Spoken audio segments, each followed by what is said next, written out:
बोल रहे हैं और इंशाअल्लाह ताला जो रह गए वो भी बोलेंगे कि नवाज शरीफ के साथ हमने ज्यादती की, सब बोलेंगे इंशाअल्लाह ताला।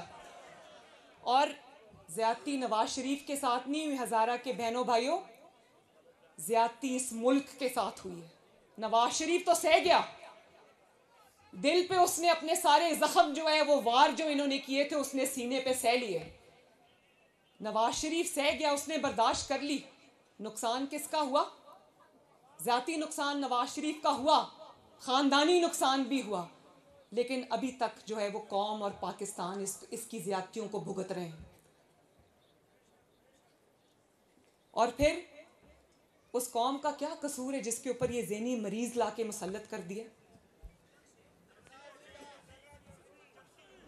जिसने 4 साल इस तरह गुजारे, जिसको अवाम के आज उसको महंगाई याद आ गई है। तो भाई महंगाई तुम्हारी अपनी दी हुई है। ये IMF का मुआहदा जिसको आज कौम भुगत रही है, ये वाली हुकूमत भुगत रही है, शहबाज शरीफ भुगत रहा है, वो तुम्हारा अपना किया हुआ है। आज तुम किस महंगाई का रोना रो रहे हो? ये तुम्हारी देन है। नवाज शरीफ के 4 साल में पाकिस्तान यूं जा रहा था, इमरान खान के 4 साल में पाकिस्तान यूं जा रहा है। और कहते हैं ना कि वो एक मिसाल है कि बंदर ने पूरे जंगल में आग लगा दी, तो शेर को बुलाया गया, आओ आओ आओ आके आग बुझाओ। अब शेर एक जगह भी आग बुझा रहा है, एक जगह बुझाने के बाद दूसरी जगह जा रहा है, वहां पर भी आग बुझा रहा है। तो हर कोई उसको ये कह रहा है कि यहाँ भी आग लगी हुई है, ये क्यों नहीं बुझा रहे, यहाँ भी आग लगी हुई है, ये क्यों नहीं बुझा रहे। तो भाई आग बुझाने वाले से तो पूछ रहे, भाई आग लगाने वाले से भी तो पूछो कि तुमने क्यों आग लगा दी इस पूरे मुल्क के अंदर।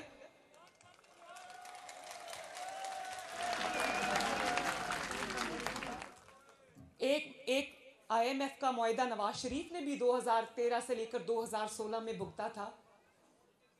4 साल आटे की कीमत 35 रुपए रही, चीनी की कीमत 50 से 55 रुपए रही, घी की कीमत 140 रुपए रही। कीमतें नहीं बढ़ी, सब्जियां 10-10 रुपए किलो मिलती थी। तो फिर किसको तकलीफ हुई? तो ये ज्यादती नवाज शरीफ के साथ कम हुई है, इस कौम के गरीब अवाम के साथ ज्यादा हुई। उस वक्त तकलीफ थी जब 2 रुपए और 5 रुपए की रोटी मिल रही थी, आज 15 रुपए की रोटी है। किसकी वजह से?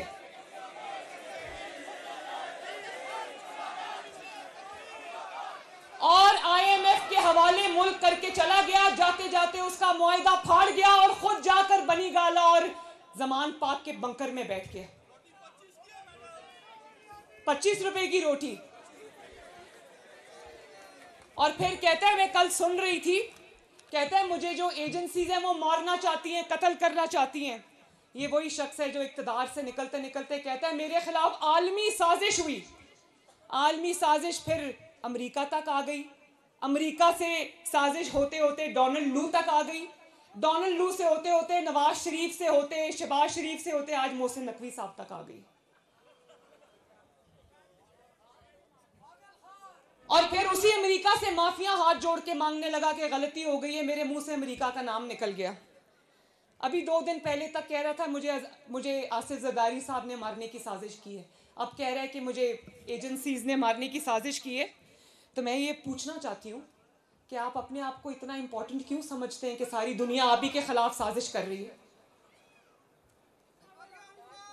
और फिर ऐसे ज़हनी मरीज, देखिए बात सुने, बात सिर्फ ना इस मुल्क में इस हालात में जो आज हम खड़े हैं ना, मुल्क को मुश्किलात का सामना है, इसकी वजह सिर्फ इनकी नालायकी और नाअहली और बेहिसी नहीं है।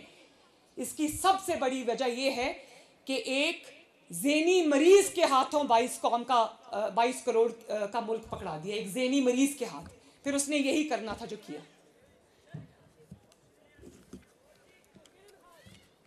और ये तो आज माजी का हिस्सा बन गया ना, माजी का किस्सा बन गया, किस्सा पारीना बन गया, तारीख के कूड़े दान में चला जाएगा इंशाल्लाह। लेकिन मुल्क को बुरानों में फंसा गया। उस पे भी आ जाते हैं। और देखो, इन्होंने कहा कि मैं नहीं कहती, वो लफ्ज मैं इस्तेमाल नहीं करती, मगर आज 4 माह से अल्लाह ताला इनको सेहत दे, मैं इनके लिए कोई बद्दुआ नहीं करती, लेकिन 4 महीने से ये प्लास्टर टांग पे लगाया हुआ है। और कोई अदालत बुलाती है तो टांग पर प्लास्टर है, लेकिन जलसा करने ये पिंडी चला जाता है तब टांग का प्लास्टर कुछ नहीं कहता। अदालत बुलाती है तो टांग पर प्लास्टर है। उसकी वजह यह है तुम्हें प्लास्टर नहीं रोकता, तुमने जो जराइम किए हुए तुम्हें वो रोकते हैं अदालत में जाने से। तुमने जो जुर्म किए हुए तुम्हें वो रोकते हैं अदालत में जाने से। भाई अगर सीना, अगर दामन साफ हो, हाथ साफ हो, और अगर तुमने कुछ नहीं किया, टिरियन वाइट केस में तुम कसूरवार नहीं हो, घड़ी चोरी तुमने नहीं की, तोशाखाना में वारदात तुमने नहीं की, फॉरेन फंडिंग में वारदात तुमने नहीं की, तो तुम व्हील चेयर पे बैठकर भी नवाज शरीफ की तरह बेटी का हाथ पकड़ के अदालत में पेश होते।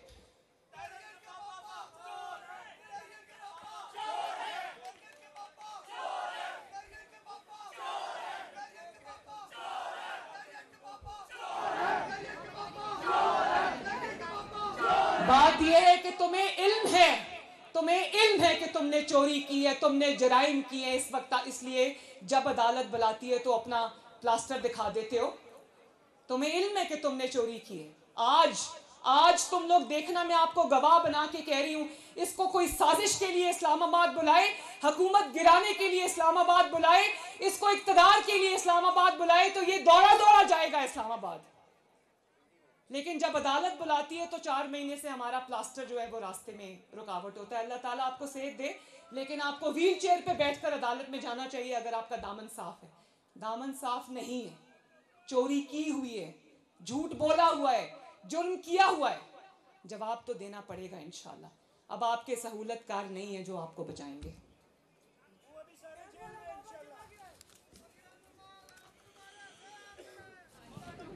और फिर कहते हैं कि कारकुन पहले गिरफ्तार हूं। भाई कारकुन क्यों गिरफ्तार हूं? जेबें तुमने भरी है, कारकुनों ने नहीं भरी। पहले तो फराह गोगी साहिबा को गिरफ्तार कराएं, जो सब कुछ लूट मार करके आपकी फ्रंट पर्सन थी, वो दौड़ गई दुबई। उसको आपने चार्टर्ड जहाज में दुबई फरार कराया, गिरफ्तारी का आगाज वहां से करें। हीरों की 5-5 कैरात की अंगूठियां आपकी बेगम साहिबा ने ली हुई हैं, रिश्वत आपकी बेगम साहिबा ने ली हुई है, पहले गिरफ्तारी वहां होनी चाहिए, फिर कारकुनों की बारी आनी चाहिए। जमीनें आपने ली हुई हैं, जमीनों के बदले फाइलों पर दस्तखत आपने किए हुए हैं, रिश्वत लेकर फाइलों पर दस्तखत आपने किए हुए, कारकुनों को क्यों कहते हो जेल काटे? खुद आप उधर जमान पाक के बंकर में छुप के बैठे हुए, आगे खवातीन को खड़ा किया हुआ है कि भाई मुझे कोई गिरफ्तार करने आए तो मुझे बचा लेना। उधर आप कहते हो कि जेल भरो। जेबें तुमने भरी है, जेलें अवाम भरे। क्यों भरे भाई? जिसने चोरी की है जवाब भी वो दे। नवाज शरीफ साहब ने तो चोरी नहीं की ना, उनको तो इकामे पे निकाला। 200 पेशियां नवाज शरीफ साहब ने भुगती। हफ्ते में 5-6 दफा उनको अदालत बुलाती थी। मेरा हाथ पकड़ के जाते थे ना। अपनी वाइफ को छोड़ के, मरती हुई बीवी को छोड़ के एहतसाब के आगे, इंतकाम के आगे पेश होने आ गए। तुम भी व्हील चेयर पे बैठो और जाओ, जरा जवाब दो। ये सहूलत सिर्फ तुम्हें क्यों हासिल है?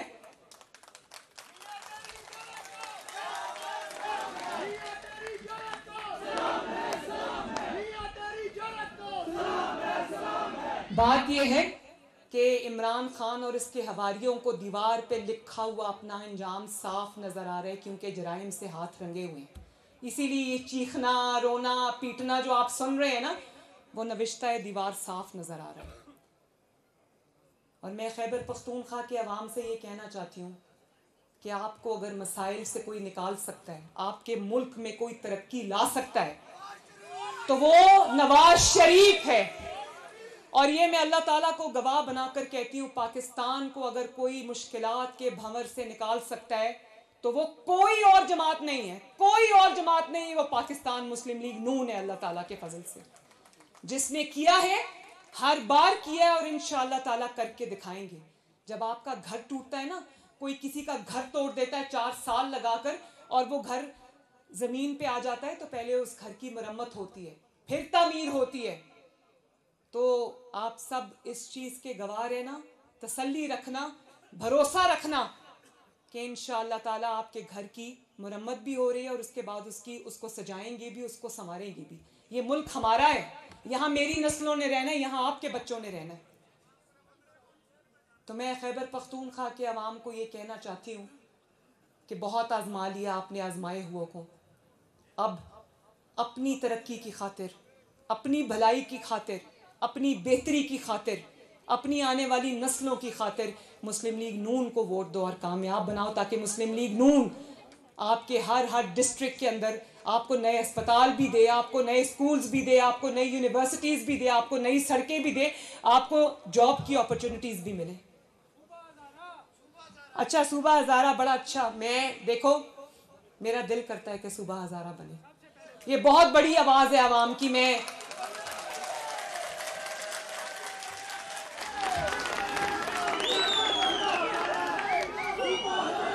लेकिन आप ये जानते हो ना कि सूबा हज़ारा के लिए आपको 2/3 मेजॉरिटी की ज़रूरत है। तो 2/3 मेजॉरिटी दो आप पाकिस्तान मुस्लिम लीग नून को, मैं आपके हक के लिए खड़ी होंगी और सूबा हज़ारा में इंशाअल्लाह ताला मिल के बनाएंगे।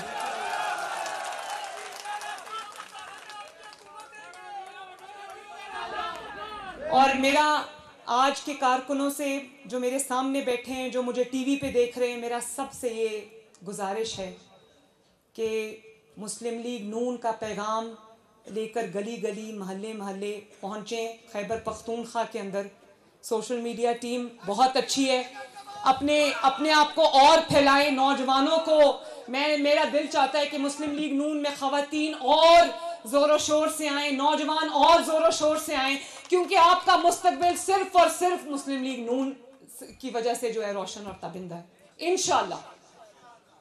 तो मैं खैबर पख्तूनख्वा अब आती रहूँगी, आपसे मेरी मुलाकात होती रहेगी, क़यादत से मेरी मुलाकात होती रहेगी, और हमें गैर मामूली इक़दामात की ज़रूरत है, मुझे एहसास है इस बात का। लेकिन मैं ये चाहती हूँ कि हर डिस्ट्रिक्ट के अंदर मुस्लिम लीग नून जीते खैबर पख्तूनख्वा में। उसके लिए मुझे अल्लाह ताला के बाद आप सबकी मदद और सपोर्ट की ज़रूरत है। लेकिन मैं ये चाहती हूँ कि जिस तरह मुस्लिम लीग नून ने अपने 3 अदवार के अंदर परफॉर्मेंस के झंडे गाड़े, इसी तरह तंजीमी लिहाज से भी मुस्लिम लीग नून को आइंदा कभी कोई ना हरा सके। इंशाअल्लाह ताला इन्हीं लाइंस पर इसको मुनज़्ज़म करेंगे। अल्लाह ताला आप सबका